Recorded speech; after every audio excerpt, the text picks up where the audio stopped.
Welcome back to the Cleveland Sports Realm, the podcast with myself, Kevin Shagru, and the esteemed producer, Derek, here. It's good to be back with you all here, and I'm glad you all found us again as well. Kevin, how you doing tonight? I'm doing great, man. It's been a long week since we've last spoke in terms of like the national sports realm.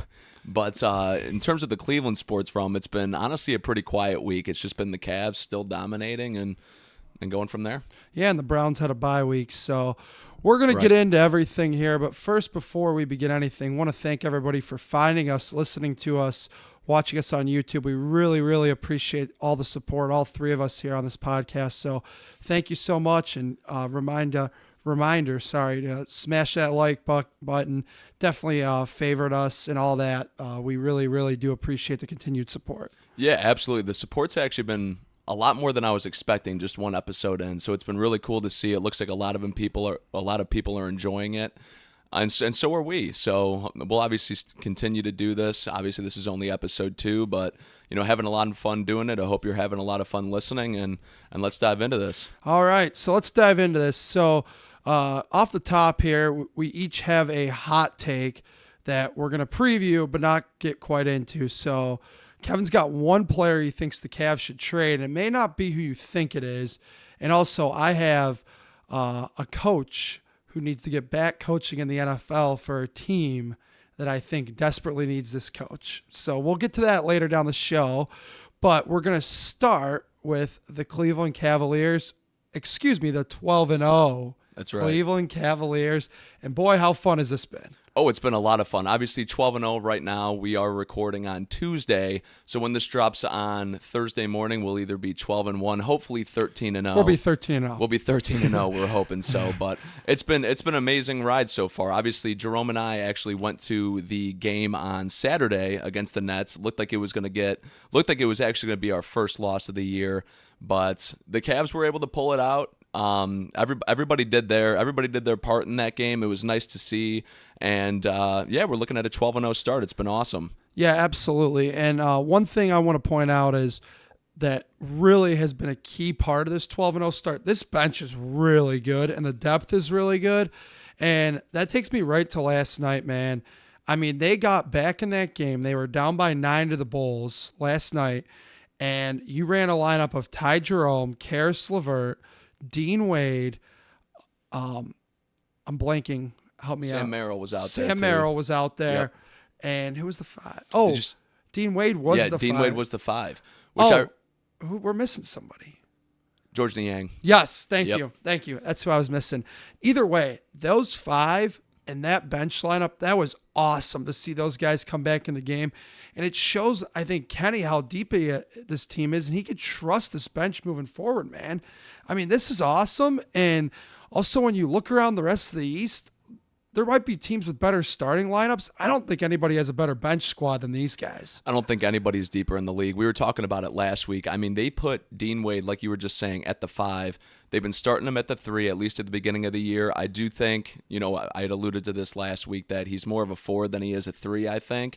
But they decided to go with the small ball lineup and have their 3/4 playing the 5, and it paid dividends. I mean, you look at that game. There was a play in the third quarter when we were watching this. Ty Jerome had a steal, hoisted a 3, missed it, but hustled for the rebound, sent it back to Dean Wade, who sent it back over to Karis LeVert, drained the 3, and the Bulls lead, goes from 9 to 6. Cavs are only down 6 in the third, and I looked at you, I said, if we win this game, you're going to look back at that play as a momentum shift in this game, and that's exactly what it was. I mean, this team, it doesn't matter who's doing it.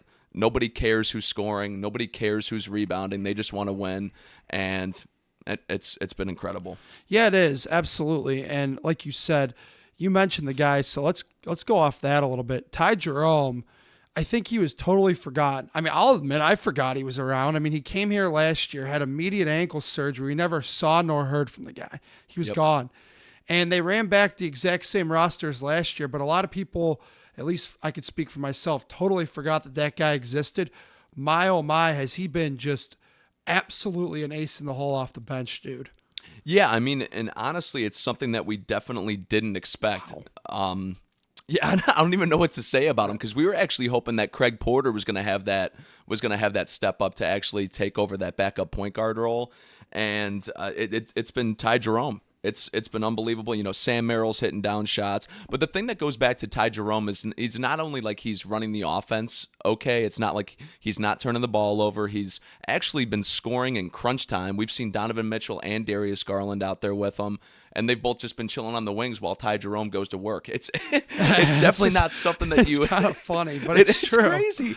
And then obviously what he brings to the defensive end, he's been awesome. I think he gets a little bit too greedy with the passing lanes and the reaching sometimes, but with how aggressive he is, I mean, you're going to see it pay off more times than not. Yeah, I completely agree. And not only that, but like you keep pointing out, his ability to score is way better than any of us thought it was. And now, I mean, if Ty Jerome's creating his own shot, we already know Karras can create his own shot off the bench. So now you got two guys who can create their own shot. The skinny George Niang has been excellent. I mean, he's hustling a lot. And then obviously Sam off screens is money from three. So this is a legit bench unit. And now with Okoro starting, Dean Wade is coming off the bench. And I think he fits that role really well. And Dean Wade's, we know he could shoot the three ball really well. The guy's a hell of a defender too. Oh, he's an amazing defender. I think that's what makes him so good when he starts at the three, is that he obviously gives you the 3-point shooting and then obviously what you just said, the defending. But something that was interesting to me, and we were just talking about this the other day, was that the last few games, while he's been healthy, Isaac Okoro has been starting, which is not something that I would have predicted, because just with Okoro getting the occasional 13 minutes a night, 12 minutes a night, and then Dean Wade is out there in crunch time when it comes to hitting 3-point shots, or as you were saying, taking on, obviously not this year, but last year it was a Jaylen Brown or a Jason Tatum. Right, we trusted him against those people. It's been awesome to see out of him, and which kind of brings me to my next point with the switching of the starting at the three, is who I think the Cavs should actually look to trade, which is a guy who has not played this year. This is the big moment. This is Kevin's hot take of the week. When he gets healthy, I think the Cavs should look to trade Max Strus. Interesting. Okay. Can I ask you a few questions about please, that? Yeah, please. Okay. So we know Max Strus signed a 4-year, $63 million deal in the sign-and trade. Is there somewhere that they can match salaries? I don't know. I'm just asking you. I mean, and if you're trading him, what are you looking for in return? Draft compensation, players? Like what are you looking for? Yeah, so this is your hot take. I want to hear you defend it. It sounds weird to say that you'd be looking to sell a starter from last year when you're 12-0 currently. But if you can sell him and get a couple draft picks back, I wouldn't mind doing it. I feel like this team's already 10 to 12 people deep. I don't think you need to add to it at all, especially with the 3-point shooting and defending we've already got out of the small forward position. Or if you wanted to package him and maybe a couple other bench pieces, granted I don't want it to be any big names off of the bench. Package him a couple bench pieces, maybe go after a bigger fish to either start at the three or a bigger rotational piece. I just don't see Max Strus giving us the valuable minutes that we think we're going to get from him, or that we thought we were going to get from him last year. Well, what's interesting about the whole Okoro thing starting, and you pointed this out, is he starts, but he doesn't really play a lot. Right. So it's like, he's out there to start the game, but I've always thought this in my whole life. Whoever starts in the NBA, it's so overrated, because the starters and who you're five to finish the game are almost 99.9% of the time never the same group of guys. Never. Yeah, no, that's 100% right. And you can even go back to the brief post-Cavaliers or brief post-LeBron Cavaliers of the last 5 years, when our best player was Jordan Clarkson, and it didn't matter who was starting, he was going to be the sixth man. Didn't matter. Yeah, absolutely. I mean, they started some really bad starting lineups just because Clarkson liked coming off the bench. I mean, that was just, he was comfortable. That was his role, and you're right. He was their best scorer, but he didn't start. Right. So that is interesting. Continuing to talk about the Cavs, I think we'd be remiss if we didn't talk about Darius Garland winning Eastern Conference Player of the Week. And then just Darius Garland in general, dude, looks like a completely different player than last year. I told you this straight up, and maybe I'm being a little too harsh. I thought the guy stunk last year. Yeah, he wasn't great last year at all. And we had talked about this after the season. I wish we had come out with this podcast actually a few months prior, because I think we would have had a lot of different hot takes that we could go back and revisit. Yeah, like me saying they couldn't get a first for him. You had even said I think we'd be lucky to get a second round pick for Darius Garland. Well, I the guy was an all-star 2 years ago. Come yeah, on. I will say that I was very low on Garland, because if you go back to it, he had a horrendous playoffs. He really did. I mean, the 8-second violation against Orlando, he was virtually useless against Boston. I mean, it was really rough. And then, I mean, it didn't help that it was doubled down that there were reports coming out of his camp from, his agents and stuff that he wanted out of here and he wouldn't play with Donovan. And I mean, he denounced all that at the beginning of the year this year in training camp at media day. We'll truly never know how much Darius wanted out, and definitely will never find out now because of how well things are going. I mean, they haven't lost a game yet. We'll never really know. I wonder if there was ever any merit to that. My guess would be, and I hate to take the cop-out answer, but I am going to, it was probably somewhere in the middle. It was never they were going to trade him, and he was for sure out of here as much as his agents wanted him to be or something like that. But I also don't think that it was all kumbaya like Darius professed it to be at training camp this year. Maybe they entertained it. There really wasn't anything that made sense for them there. And so they just didn't go with it.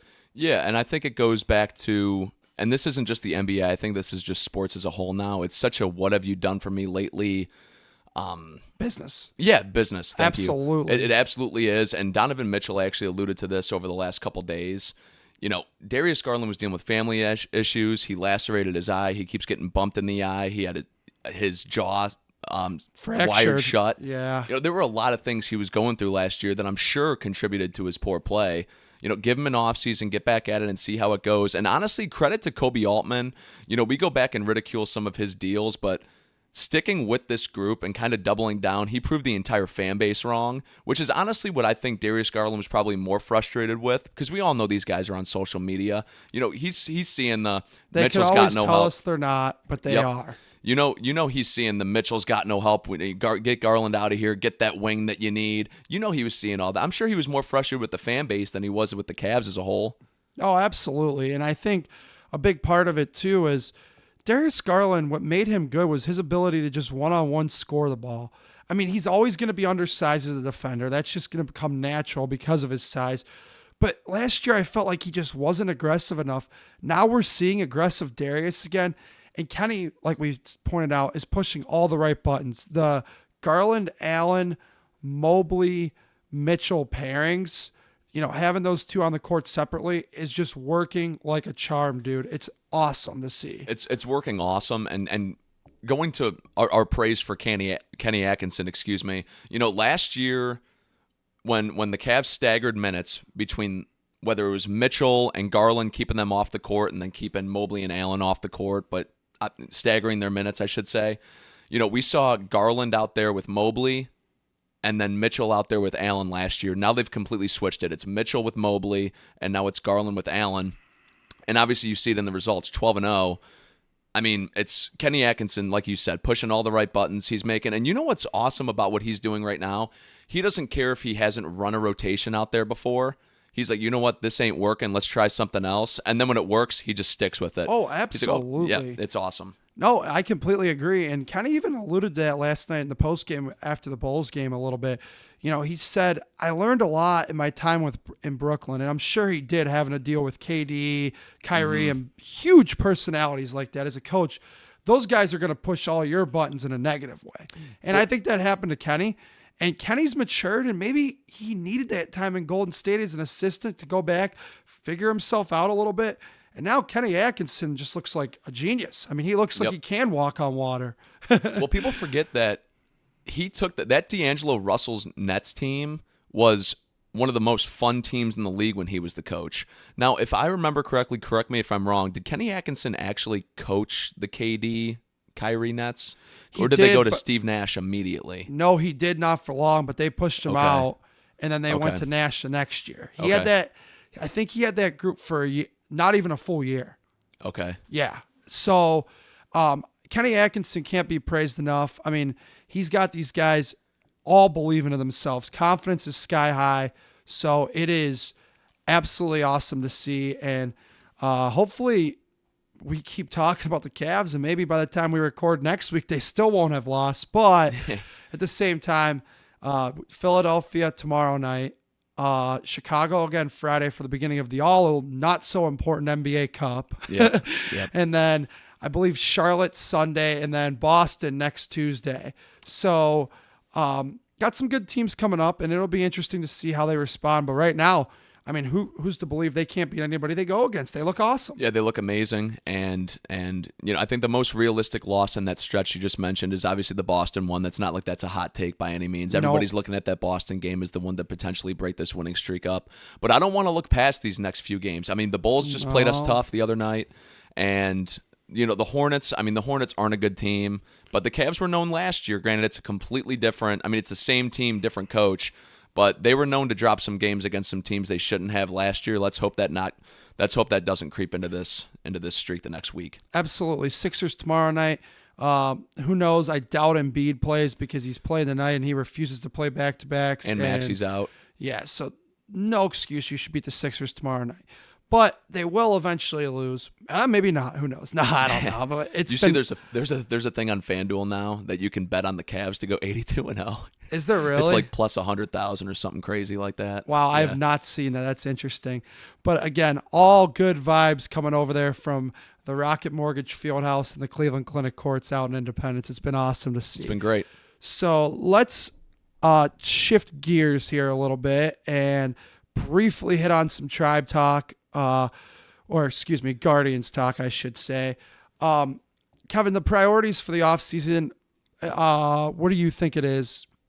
I think it goes back to the basics of what the entire fan base has talked about this last month or so, which is, get that power hitting outfielder and just solidify the starting pitching. Also, going back to the catcher position, obviously we re-signed Austin Hedges, which no shock to anybody. No shock to anybody, and I fully support it. I know he's going to give you the 120 average. Might and each time he hits it, it's probably either an off-the-wall single or it's a wall-scraping home run. Yeah. There's kind of no in between there with him, but he's going to give you that A-plus defense. And obviously a huge contributor in the clubhouse, which is kind of what you're paying him that big money for. Yeah, absolutely. You're paying him $4 million a year to play defense, control a pitching staff, and be a clubhouse leader. What's interesting about Hedges coming back is a lot of people, including me, were like, I'd love to have him back as a coach. He told Zach Meisel of The Athletic that he wants to play another 7 years. I think this guy's 32 years old. I mean, where does he think he's getting 7 more years? God bless Hedgie, but I don't see it happening. Well, especially out of that position. It's so bad on the knees. It's horrible on the knees. And what does he think do you think he's going to be a DH? No one's putting that as a DH in the lineup. You're not playing 7 years as a DH with a 120 average. No. Preposterous. No, it's not going to happen. But yes, Austin Hedges is back. Doesn't think it surprises anybody. And I'll tell you what, if I'm Austin Hedges, I'll give the guy credit for one thing. Smartest thing that guy did in his career is he got Scott Boras as an agent. Because somehow this Scott Boras manages to capitalize on this guy's highlights as he does all his free agents. We know how difficult he is to deal with if you're a baseball fan. And Scott Boras manages to get this guy $4 million every offseason. Yeah, obviously it goes back to now it's the entire organization just loves this guy. I don't think Scott Boras has to do any negotiating anymore. No. I think the Tribe just kind of give him a call and say, hey, what does Hedgie want? Yeah. He's like, yeah, and you give know him like what? $4.5 million. Done. I don't mind that they give him $4 million. I think what makes me more frustrated is they spend so little money, and you just hate seeing $4 million go to someone who you know is going to hit 140. Oh yeah, well yeah, but also I don't mind it in the slightest either, because what did we see? Bo Naylor only hit 200. In all fairness, only hit 200, and also we had talked about this throughout the year. Very overrated defender. Yeah, I think that it will get better as he gets older. I do too. But anyway, I think now that Austin Hedges is back, Matt Boyd needs to be back. That should be another priority. 100% agree. Bieber needs to be back. And I know some people are going to say the money. I don't want to hear it. I don't want to hear the excuses. You had a huge season. this payroll, most of this payroll that was here last year is guys that are playing other places or sitting on the beach with umbrella drinks. We still a la paying Gene Gene Segura. Yeah. Well, I think he's off the books after last year. Okay. Ramon Laureano was on the books last year. So all that money should come off the books now. Okay, I don't want to hear the criticism I don't want to hear the excuses from the Dolans, and the criticism's all warranted is what I meant to say. This payroll at minimum should be at $150 million. Plus, you got all that extra playoff game money. You got to go to the American League Championship Series. So you had a bunch of extra home games. You made revenue there. I know what their excuse is going to be. We're not getting our Bally Sports money. I'm not buying it. Spend some money. This team deserves it. These kids deserve it. They played their butts off. Spend some damn money. Yeah, and I think I'm looking at one person in particular. He's on both of our boards. Somebody that we really want, corner outfield, just coming off a World Series. Teoscar Hernandez. That's right. Teoscar Hernandez. Right. And I know a lot of people were going to say, who are listening to this, you guys are nuts. The Dolans are never going to spend for Teoscar Hernandez. But don't forget, as much as I criticize them, it didn't end up really working out here. But they kind of shocked the whole baseball world in 2017 when they gave Edwin Encarnacion 3 years and $60 million. It's time for them to shock the baseball world again. Spend some money. Yeah, I agree. Now, what do you think they're going to do? Do you think they're going to spend any money when it comes to Josh Naylor? We talked about Bo for a little bit, but speaking of shelling out money, for somebody with a 240 to 250 average, 30-plus bombs, good defensive first baseman, are you shelling out any money for Josh? That one's such an interesting topic, and we could get into that later more as the hot stove season starts firing up. Oh, yeah. But I don't know what they're going to do there because they're ready for Manzardo to play every day. Also, you got to factor in John Kenzie Noel. I mean, he hit one of the biggest home runs in the playoffs. Granted, he went through a brutal September, but I think they want him to play a lot too. So do they want those two to platoon at first base? Therefore, you could trade Josh Naylor. Chris Antonetti did say so that Josh Naylor is one of our core pieces, yada, yada, yada. But I've heard him say that about 1 million people they've gone to trade. That doesn't give me any assurance that Josh Naylor is going to be around. If you have to sacrifice Josh Naylor to spend money on somebody like a Teoscar Hernandez or get Quan extended long-term, I'm willing to sacrifice Josh Naylor for that. But also, don't trade Josh Naylor for prospects. Give me somebody back MLB ready now. But to answer your initial question, going back to it, I think that Josh Naylor is probably dealt this offseason. I just don't want Josh Naylor to be dealt and there be no other successional moves afterward. Yeah, for the MLB roster, you're saying. Right. Yeah, so I'm going to counter this. I'm not willing to sacrifice the Josh Naylor money for like a Teoscar Hernandez contract. I'm actually not willing to do it. Naylor's younger, better defender at a different position, better defender, still going to give you 30 bombs. I'm keeping Josh instead of sacrificing that money for Teoscar. Now, if you're forced to pick between Quan and Naylor, I think it's a no-brainer. I think 99.9% of the fan base is going Quan. Yeah, I agree. Is it too late? Like, has Quan priced himself out of their cheap market? That's a great question. I mean, I don't know what he would be looking at for contract-wise. I mean, you thinking $30 million plus at all for him? I mean, I'm thinking Quan's going to want something in the 7-year range, probably. Like a Jimenez deal, or no? I'm thinking Jimenez. He's way exceeded that price slide. I'm thinking Quan's probably looking at something like where Ramirez got at minimum. I don't know. 7 years, 150. Something in that ballpark. I would think. Yeah, I think so. Yeah. The thing is that if they keep Josh Naylor, now here's the other question. Do you extend Josh Naylor or do you just let him walk away for nothing at the end of next season? I'm never a fan of letting anybody walk away for nothing. I wasn't a fan when the Nationals let Bryce Harper walk away for nothing when they were horrible. I thought it was ridiculous they didn't trade him when they were God knows how many games below 500 at that point. I thought it was absurd. Even if you get a single A prospect, you say you got something for somebody. If you're going to let him walk and you don't feel like you're a competitor, I think that's ridiculous. Okay, fair enough. So now my next question to you, so clearly you're in the extend Naylor camp. Do you think, and maybe he would, maybe they can, pull on his heartstrings a little bit and talk about his brother being here and whatnot, and, how much of a team leader he is. Maybe you give Josh Naylor something cheap or not cheap, sorry, more loaded with money and value, more AAV, I guess would be the term I'm looking for, but less in the years. Because Josh Naylor is hard on his body, and I don't know about a super long-term deal for Josh Naylor. I also don't know what Josh Naylor's open market would look like, and hopefully we don't have to see that. But if they're not going to trade Josh Naylor, then I'm looking at something maybe like 2 years, $40 million, 2 years, $35 million.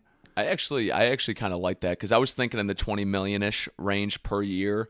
But the thing is, I don't think Josh Naylor's taking a 2-year $40 million or a 1-year $20 million. I think he's looking for a 4 or 5 year deal, probably around at least $100 million. I just don't know if he's going to. I don't think Josh Naylor's open market is going to treat him as well as Josh Naylor thinks his open market's going to treat him. Okay. I don't know. I could be totally wrong in that. It'll be interesting, but the bottom line is everybody here on this podcast is in support of them spending money. Now, whether they actually do that or not, we will have to wait and see. But the bottom line is, coming off the year that they did, this team, this manager, this coaching staff deserves ownership to support them for once. Yeah. Absolutely. Yeah. All right. Well, we are going to keep moving right along here, Kevin, and we're starting with a new segment here, and it is the NFL. But first, would you like to explain what we're going to do first? Yeah, so we're actually gonna talk to our producer extraordinaire, as Jerome likes to call him, No Chill Eric, the man of many names. You'll hear us refer to him as many different names. So if you hear us refer to somebody you've never heard the name before, it's most likely in reference to our producer extraordinaire. So basically, what we're gonna do, we're gonna ask him if he has a take at all in regards to the sports world over the last week. He's known to not be a huge sports guy, big time Bengals fan though. So we'll ask him if he has a take at all, whatever league whatever league he wants to have that take in. We'll make a segment around it and go from there. So we are up for No Chill Eric's take of the week. How's it going, boys? Great. As Kevin said, I am a Bengals fan, and what more of a fitting way to introduce this segment as in talking about the Bengals' performance this past Sunday. And let me tell you, I am not happy. The problem I have is the fact that they lost by, I believe the score was 35-34 against the Ravens. Yep. And the thing that really gets me is looking over the game. The Bengals were up. They squandered the lead. They lose it.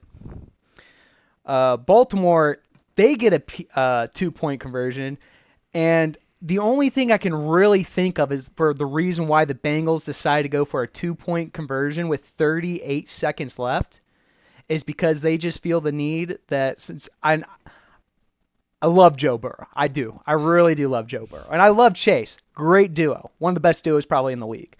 But just because you have two superstars doesn't mean you should be going against a team that's not only a pretty capable team, but is also in the AFC with you. You're in the same division.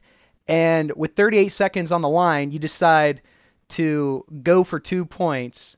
And the only thing I can think of is it's just a battle of egos at that point. It's a cockfight, that's my take of the week is the Bengals were idiots and they shouldn't have gone. They should have gone into overtime, settled back in, and did what they did the first half, I should say. Okay.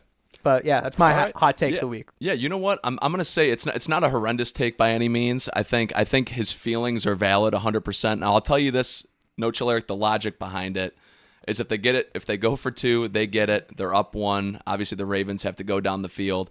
I don't know why the Bengals are trusting their defense in that situation when they've given up 35 points, but they were willing to trust their defense there, I guess. Yeah, I mean, it happens all the time, and a lot of times people like to second guess those calls, and I totally think his feelings are valid too. Going for 2 there, I don't know. I'm not a big fan of that call, but as you get to listen to this podcast more and more, you'll learn that I'm not one for the analytics and the stuff like that. I prefer more the old school football methods, so I have to agree with the producer extraordinaire. Yeah, I mean, if this is a 4th and inches on the inch line of the goal line, you need an inch to get in the end zone. Jerome's taking the field goal every time. I'm not. Come on. Every time. It's not that I feel bad. like It's you should not that- generally go for the field goal. You guys have heard me. Yeah, go for 2. Like I love going for 2. But with the game winding down like that, and there's been a clear momentum shift from them scoring and actually putting on a decent lead. I think they were up 2 touchdowns at one point, and then the beginning of the third quarter, 21-7, and then Baltimore scores back-to-back touchdowns. Granted, they did miss a field goal, I believe, with the first touchdown of the fourth quarter, but then they went for the 2-point conversion. So, but in my eyes, there was a clear momentum shift, and it's one thing to go for the 2 points when you are clearly, riding that high where you've been dominating whether you're dominating the whole game or you're going on a run and you're trying to catch up. In my eyes, this was just not a good situation to go for the 2 points. Well, one thing I'll agree with you, and this is more of a big overarching issue. I think Zach Taylor's not a good coach, but we can save that for way down the line in the offseason. We can. But the one thing I'll say that just, strikes again, Zach Taylor's not a good coach. So that's my opinion, and what Eric has to say is, valid, and again, not surprising it coming from Zach Taylor. No, it's not. And no Choleric, by the way, welcome to Browns country, squandering a lead in the second half. Yeah, we certainly know enough about that. Well, anyway, thanks for your take of the week, Derek. But anyhow, yeah, gave us a good little AFC North breakdown as well. Thanks for having me, boys. Absolutely. Well, absolutely. Thank you for all your work behind the scenes. We appreciate it. It's so nice for our viewers to get to see you on camera as well. So let's continue this AFC North talk here, Kevin. We brought a couple games to the table that I thought were necessary to talk about, and obviously we had no Browns on a bye week, and I got to tell you, it was kind of a nice reprieve. I enjoyed not having the Browns on Sunday. It was, actually. I hate to say it, but it was very nice. It was very nice. I was definitely, at the 2-7 mark halfway through the year, I thought to myself, I could use a break. Yep. Maybe get the mind right again. It's like going on vacation from work. You got to get the mind right before you get back into it. Absolutely. So we're going to talk about a couple games in and around the league that caught our eye. Let's talk about the Steelers and Commanders game. First of all, we've both talked about this numerous times, and I've heard this from several people, and we both agree with this. Every time you try to bury the Steelers, their ghosts continue to haunt Browns fans for years, and here they are again, another successful season, barely beat Washington. Boy, was that a good, entertaining football game, though. Yeah, it was a great, entertaining football game, and I'm actually going to thank No Choleric one more time because it was a great transition from a 1-point game to another 1-point game. That's Steelers right. winning 28-27. But yes, like you were saying, I'm actually convinced right now that as long as Mike Tomlin is there, they're never going away. They're never going away. I think we're going to have to deal with them being 9-8 or better until Tomlin's gone. So the win got them to 7-2. First place in the AFC North. But boy, did I think Washington played them tough, and I think Washington proved they're for real. And they're running a really good operation down there with Dan Quinn, Jane Daniels, and they are fun to watch. I watched majority of this game, and I got to tell you, I enjoyed the heck out of it. And if Washington didn't jump on, oh man, was I rooting for Jaden Daniels to get a final drive there. Well, how could you not? I mean, facing our division rival, our arch nemesis, those dang Steelers. Yep, they don't go away. They will never go away. But yes, the Commanders, they're a very tough team. I mean, we already witnessed it. What was it, week 4 or week 5 we faced the Commanders? Boy, they kicked our butt. They kicked our butt big time in Washington. So we got to have the Jaden Daniels experience firsthand already. Now, he didn't have nearly as good of a game against the Steelers, but that Jaden Daniels-Terry McLaurin connection is lethal. It absolutely is. And McLaurin, really good to see for him as obviously a Buckeye fan that I am. Boy, is it nice to see him have a legit quarterback throwing the ball. This guy's had a lot of rough quarterbacks over the years. Yeah. But again, this game was so entertaining, back and forth. And then, like I said, Commanders rookie defensive lineman jumps off sides at the very end there. And that ultimately gave the Steelers the win. But like we said, we've tried to, kick them 6 feet under numerous times. They're not going to be good this year. You hear Browns fans across Northeast Ohio, they're not going to be good. Boy, they're going to be last. And I'm guilty of it every time. I fall for this, and then, boy, does Mike Tomlin come and just continue haunting the Cleveland Browns and their fans. I mean, it's constant. It's just 17 years going on now. So another game that caught both of our eyes, I should say, was the Lions and Texans Sunday night game. Boy, are the Detroit Lions good. Kevin, Yep. I've watched a lot of football over the years, as have you.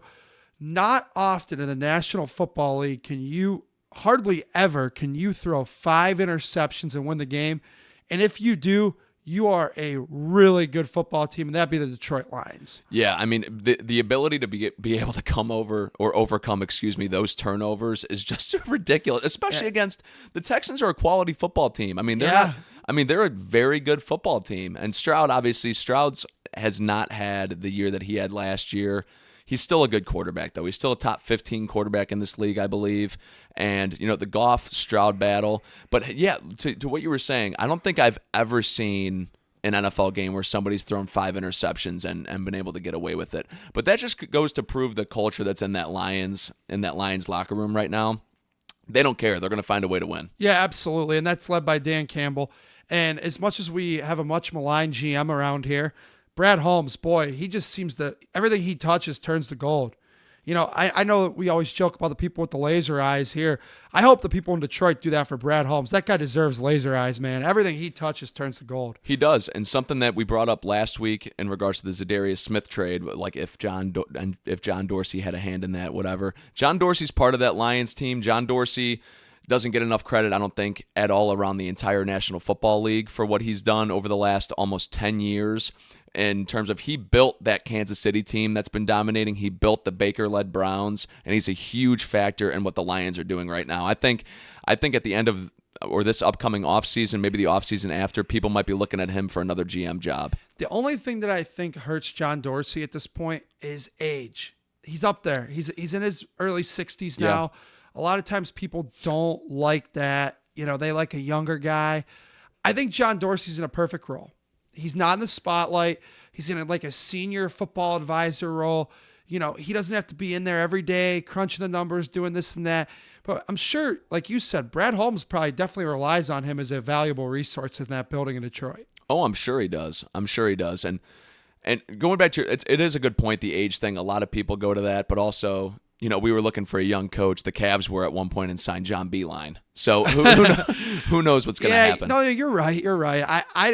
I agree. Yeah, I don't know if Dorsey's going to get another job. I would probably guess no. But again, like you said, you never know. And boy, the Detroit Lions are for real. And they're fun to watch. And I'll tell you right now, the Browns are out of it. I'm rooting for them. Yeah, I'm rooting for them. Absolutely. I think it'd be awesome to see them get a Super Bowl. They're 8-1. Goff's playing awesome. Like you said, Dan Campbell has instilled belief in all 53 men in that locker room. They believe in him. And how about Aaron Glenn, as their defensive coordinator, was much maligned at the beginning of the season. His defense, let's not forget to shout out them. You can't throw 5 interceptions if your defense doesn't play outstanding. They held Houston to 3 all night. Yeah, it's amazing. So that was a fun game to watch, too. Okay, are you ready to get to my hot take of the week? I'm ready to get to it, Jerome. Give it to me. All right. So my hot take of the week, and I'm going to look right into the camera for this one. The New York Jets, if they'd ever like to find success in the National Football League, again, there's only one coach they can hire, in my opinion. Call me crazy. They need to bring back Rex Ryan. I'll call you crazy. I think it's absolutely ridiculous. All right. Well, here's my take. And you know what? It's a hot take for a reason. Yeah. Do I think Rex is probably going to coach the Jets again? I'll give it a 10% chance. Probably not going to happen. I'll give it less than that. Probably not going to happen. But Woody Johnson's got to look at this as an owner of the New York Jets. They are no two fan bases, in my opinion, have suffered more in the National Football League than the Cleveland Browns and the New York Jets. Granted, they had those back-to-back AFC titles with Rex. They haven't made the playoffs since then, man. This is where your last success came from. And I don't know if you hear Rex on that Get Up show on ESPN. We're both usually at work. But I'll hear little clips on Twitter or what have you. Man, Rex wants that job back. He wants that job back. Look, he's not directly coming out and saying it, but he's throwing little haymakers, little, I don't even know what to say. He's throwing hints. little hints and little clues here and there. Thank you. Yep. Rex wants that job back. I think the Jets ought to consider it, man. They've had close to no success since Rex left. It's time to really think about it. And if he wants the job, Why not? I mean, they've done nothing else right for 15 years now. I mean, it would absolutely be cool to see him do it. It'd be like seeing John Gruden back out there for the Raiders. It'd be really cool to see that. I don't. I think it's him going to back-to-back AFC championships was awesome. It was cool, and he did it all with Mark Sanchez at the time, which is a crazy thing And to a say. heck of a defense. Heck of a defense. And was that the Antonio Cromartie team? Yeah, that was a pretty good Jets defense. Bart Scott. Yeah. That was a good team. That was definitely carried by the defense. Now that I look at it. But I mean, listen, again, they got to seriously, if Rex wants the job, I mean, you found no success anywhere else. And the thing is about the Jets too, some of their guys have found success other places. Todd Bowles looks like a pretty darn good coach in Tampa, but he stunk in New York. it's fair. In all fairness, Adam Gase hasn't found success anywhere. Nowhere. He was horrible. But I think if Rex wants the job, I know it sounds crazy, but I don't think it'd be the Jets' worst option. Boy, if it wasn't for us and our stupidity trading for Deshaun Watson, that Aaron Rodgers trade looks pretty darn bad too. The Rodgers trade looks pretty bad. And honestly, it looks even worse now that you doubled down and went after Devontae Adams and lost even more draft picks, and it's failing even more by trying to pair those two back up together. But, I mean, it's the Jets. I mean, They're like us. Yeah, I was just going to say that. They're like us. I was just going to say that. I mean, it's basically whatever move they do, you're just expecting to fail. I'm actually at the point now, transitioning almost to Browns talk, if you're cool with that. Absolutely. Move it right I'm almost along. at the point now where I don't even want the Browns to make any more blockbuster deals. I don't want to do the, we got Odell Beckham. Well, we got Deshaun Watson. I'm done with it. Draft some players, sign some decent free agents, and call it a day, because I'm done losing draft capital, losing money in the process, and then us having to reboot this every few years. I'm done with it. Absolutely agree. You brought me to something, though. Speaking of money, Okay. let's talk about Jed Wills and his business decision. Horrible. All right, can I say it right away? The Browns should have made a business decision in May of 23 and never, gave this guy the fifth-year option. He stinks. All right, he's horrible, and now he's going to make business decisions. Dude, do you think anybody's going to pay you in free agency? I'm not saying he's not going to get a shot at a job, though. He's looking at a veteran minimum deal for a swing tackle and nothing more. Yeah, at this point, that's exactly what you're looking at with him. And to give the listeners context, he was asked by, I believe it was Mary Kay Cabot. It was Mary Kay. Why he was listed on the injured report, was it? Yeah. And he basically said, my leg wasn't feeling good. The doctors cleared me, but I basically told the coaches, I wasn't ready to go, and made a business decision. Not the exact quote, I'm paraphrasing, but that's essentially what it was. Right, So, right. If you're not, I mean, you got people out, Joe Thomas was playing significantly hurt at some point. He had to have been throughout his career. A lot of players are. And we're at the point where a 2-5 or 2-6 football team at the point that he's deciding to sit, and you don't want to help us try to get into playoff contention. Yeah, you've lost your job. Well, I'll tell you one thing. He made a business decision, and so did the Browns. He's not going to play the rest of the year if DeJuan stays healthy. He stinks. Yep. And he's horrible. And quite frankly, I saw a lot of people say the Browns should make a business decision and cut him. I agree with that, except for the fact that James Hudson's already out, and if DeJuan or Jack go down, they need a backup tackle. So let him sit here and rot for the rest of the year, as far as I'm concerned. But the guy stinks, and the Browns should have made their business decision back in May of 23. Don't understand for the life of me why they ever exercised his fifth-year option. But it was a bad business decision by Andrew Berry. Hindsight's always 20/20. Now it looks bad. I feel like at the time it was, we kind of don't really have anything else, and he's been average for us to this point. Let's just pick up the fifth-year option. I know what you're about to do. I'll let you finish. Go ahead. He was an average tackle for us. He was never elite. He's never been elite for us. He's been poor a lot, but I feel like he's been a net neutral out there. This year, though, it's been horrible. Well, this is what I'll say about Jed too. A lot of times players get better and better and better and better year after year. This guy's best year was 2020, and he's been on a water slide down into the ground since then, dude. He's gotten worse every single year. And I don't know, again, if he made a business decision, good for you, Jed. I don't know who you think's giving you a windfall in free agency, but it ain't going to come from any of the other 31 NFL teams. Yeah, unless somebody gets extremely desperate and looks. I mean, we've seen in the past the occasional, former first round pick that gets not a heavy payday, but an okay one, just because they've been a top 10, top 15 pick and they're betting on the upside. But again, those are the 1 to 2 year deals. It's never a 4-year, $70 million contract. No. So, yeah, Guys I think who make business decisions get paid in free agency. This guy's going to get a veteran minimums deal. I can't say it. You know what veteran minimum. Yes, thank you. I've struggled twice with that tonight. But anyway, yeah, that's all he's going to get. So good for you. You made your business decision. Browns fans and media alike slammed you for it, and you deserved every bit of the criticism. You stink. And he probably lost more money by saying he made a business decision. I mean, there's no worse thing you can really say in a locker room than you didn't play for your teammates because you made a business decision and you were looking for your future money. Listen, there's nothing worse. And I agree completely with what you said. A lot of guys can think about that, and you're more than entitled to think or do it. Never say it. It's really stupid. I'm not an NFL player. I'm not a professional athlete. Obviously, I'm sitting here doing a podcast on a Tuesday night. But again, don't ever say it. A lot of guys think it. It's fine to think it. Don't say it. Yep. It's just a really bad look when you say it. 100%. 100% So, agree. Okay, well, the Cleveland Browns do have a game this week, so let's talk about that. Can we call it the Jameis Winston revenge game, Kevin? You know what? I'll say it. I'll say it's a Jameis Winston revenge game. And honestly, on paper, looking at it, there's no excuse the Browns shouldn't win this game. The Saints aren't a good team. They've been on a spiral since after week 2.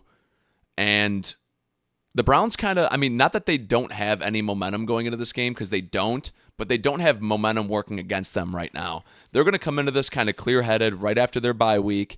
Hopefully, Stefanski draws up his usual great 8-play drive that leads off the game. We get off to a hot start and go from there, and hopefully the defense can take over a little bit. I want to see a Martin Emerson revenge game, actually. Not that it's a revenge game against the Saints, but just a revenge game in general. A revenge on the first half of his season, because he really struggled. He's been horrible. Yeah, I mean, he's been bad. He's been bad this year. I want to see Martin Emerson come with the clamps. I mean, Chris Olave is going to be out, which should make their jobs a lot easier. I want to see that defense get into motion. I want to come out with a W this week. So do I, and we both talked about it last week. We're not at the point of tanking. I'm sorry.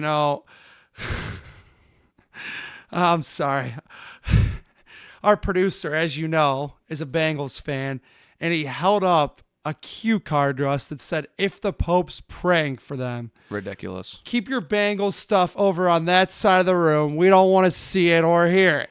Anyway, we both said we're not tanking yet. Yeah. So we obviously aren't there. Go down to the Big Easy, get a win. Again, Jameis is going to be motivated to play. They never gave the guy a chance and brought in Derek Carr. He probably wasn't too thrilled with that. Jameis is going to be ready to play. I'd like to see continued improvement from Cedric Tillman in the second half of the year. And go down there, get a win, and have fun. I want to see Nick Chubb get his legs under him this game, too. I mean, we've been kind of easing him in since he's come back. I want to see a 20-plus carry performance from Chubb this game, which should lead to at least a score, maybe 2, and hopefully 100 yards. I want to see him get back on pace to the Chubb that we know and love. Yeah, absolutely. And I think, it's nice. Weather's not going to be a problem. You're in the Superdome. So the biggest thing is defense. You just came off of facing, Derrick Henry, who you played really well against, minus one big run. Then Dobbins kind of destroyed you. Their biggest and basically only weapon is Alvin. The defense is going to have to come ready to play, especially that front four. It is. I'm also going to be interested to see if Alvin Kamara starts to get kind of, tired early on, if they keep feeding him, if they're going to start using Taysom Hill in the backfield too, which would definitely open up some passes. Not that Taysom Hill's a starting quarterback by any means, but when he's back in the backfield, you genuinely don't know what they're going to do.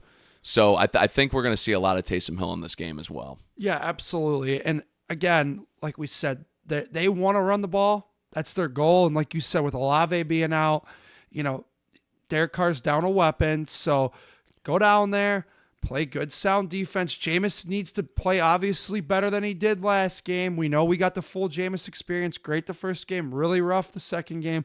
So he's due for a good game again, maybe? I don't know. I hope so. I mean, Baker once said, Once the roller coaster comes down, it's got to go back up. That's right. So, That's right. So hopefully that happens with Jameis, and they go from there, man. I mean, I'm hoping for a huge Browns W. I'm gonna call it right now. You know what I'm gonna do? I'm gonna guarantee a win. Wow. I'm guaranteeing You're a win. I'm guaranteeing a win this Sunday. Wow. Absolutely. They're going to go into Baton Rouge. They're going to go into Louisiana, New Orleans, and just light it up. All right. I'm calling well, it. yeah. Make sure they get to the right place first of all. Yeah. They're not going to Baton I know. Rouge. They're going to New Orleans. So let's make sure that the Browns they can screw up.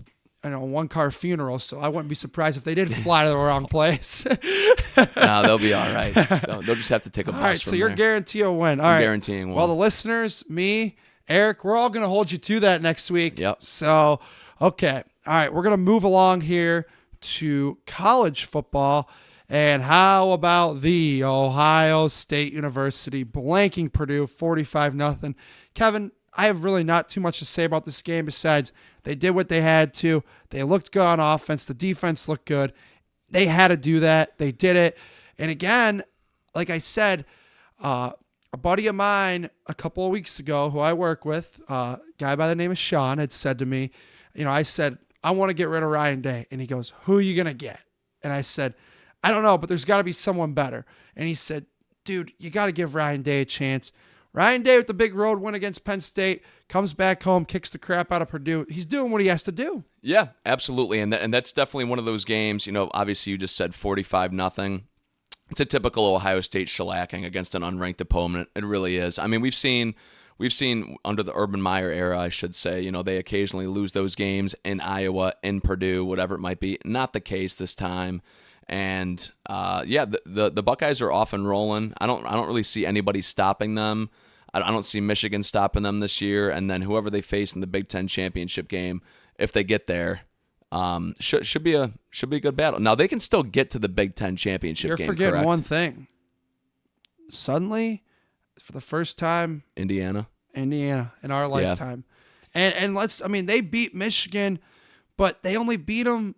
It was a close game. So is Indiana up to the rigors of facing Ohio State yet? We're gonna find out, but it definitely does present a challenge that's usually a role for the Buckeyes. Yeah, we are going to find out how good this Indiana team is. And honestly, even though Michigan's having a down year, you're still facing Michigan. So to beat them still, I think, is a quality win for Indiana. I mean, Michigan's an average program this year, but you're still facing I think top average level is talent. being a little kind. They're pretty bad. I mean, you're still facing some top level talent at a prestigious school. I think that was the big test for Indiana. Quite honestly, I mean, I know, And they passed it. yeah, no, they absolutely passed it. I just feel like when you face a team like that, I mean, we see the occasional underdog team sneak into the top 25 and then have to face a 4-3 Iowa team, let's say, and then they get smoked because they're finally facing just above average talent. Right. So I thought it was a good win for Indiana. It's not an elite win by any means, and the new college football rankings that just dropped within the last half hour has Indiana at 5. So we're gonna have Ohio State facing Indiana. What week is that? So that's not this upcoming Right. weekend, but the weekend after that. Okay. So Ohio State's got 3 left on the schedule, right? And they're actually all noon games because they have Northwestern this Saturday, and then they will go against Indiana. And I got to check. It's right in front of me right now. That game's at home. So they're in Chicago this weekend, and then for Northwestern, then they're home against Indiana and home for the game. Okay. So that's how they finish things up. Okay. But again, they did what they had to do. And like you said, nobody expected at the beginning of the year that this Indiana game would be potentially, their biggest opportunity for a win all year. Besides, Penn State was 4. So if Indiana can hold here, that's great for the Buckeyes because then you go into the playoff as a 2 top 5 wins, which would be awesome. It'd be huge. It would be huge for the Buckeyes. 100% it would be. So let's talk about another game that we want to touch on real quick that shocked us. Ole Miss beat Georgia. I don't know if we said it on this podcast last week. I know we've talked about it off the podcast.